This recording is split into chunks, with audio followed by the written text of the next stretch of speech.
Paano tayo mabigyan ng susi upang makapasok sa kaharian ng Diyos na nabanggit ng ating Panginoong Hesus sa Mateo 16:19? At ibibigay ko sa iyo ang mga susi ng kaharian ng langit. Hindi lang iisa ang susi ng kaharian ng langit. Dapat tayong magkaroon ng mga susi na yon. Ngunit hindi matatanggap ng sabay ang mga susi. Bago natin balakin na magkaroon ng susi, dahil marami at samut-sari ang mga susi na ating makikita dito sa mundo, dapat ay mayroon tayong alam. O narinig man lang tungkol sa mga susi na ito. Ano ang itsura? Saan ba ito gawa? Ang unang susi na ibibigay ng ating Panginoong Hesus ay matatagpuan sa Luke 11:52. Sa aba ninyong mga tagapagtanggol ng kautusan, sapagkat inalis ninyo ang susi ng karunungan, hindi kayo nagsipasok, at inyong sinasansala ang nagsisipasok. Ang unang susi ay ang karunungan na makakamtan sa pakikinig o pag-aaral sa mga salita ng Diyos.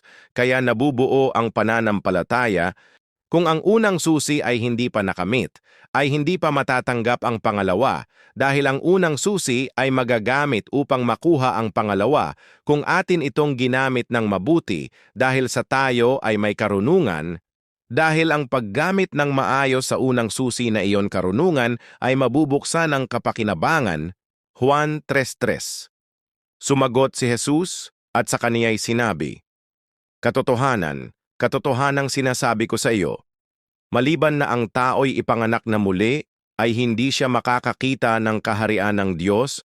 Ang mga susi ng langit ay hindi materyal, hindi literal kundi mga espiritual, dahil ito ay galing sa Diyos, at ang Diyos ay espiritu.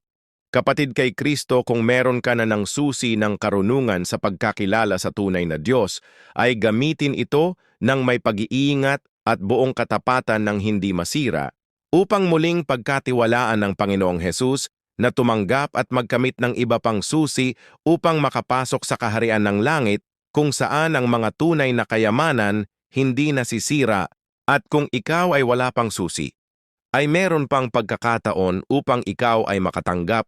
Mag-aral sa mga salita ng Diyos upang makilala mo rin siya ng lubusan, dahil kung siya ay iyong makilala na siyang tunay na Diyos ng pag-ibig, ay iyong masumpungan ang sinabi ni Jesus sa Juan 17:3. At ito ang buhay na walang hanggan, na ikaw ay makilala nila na iisang Diyos na tunay at siyang iyong sinugo sa makatuwid bagay si Hesukristo.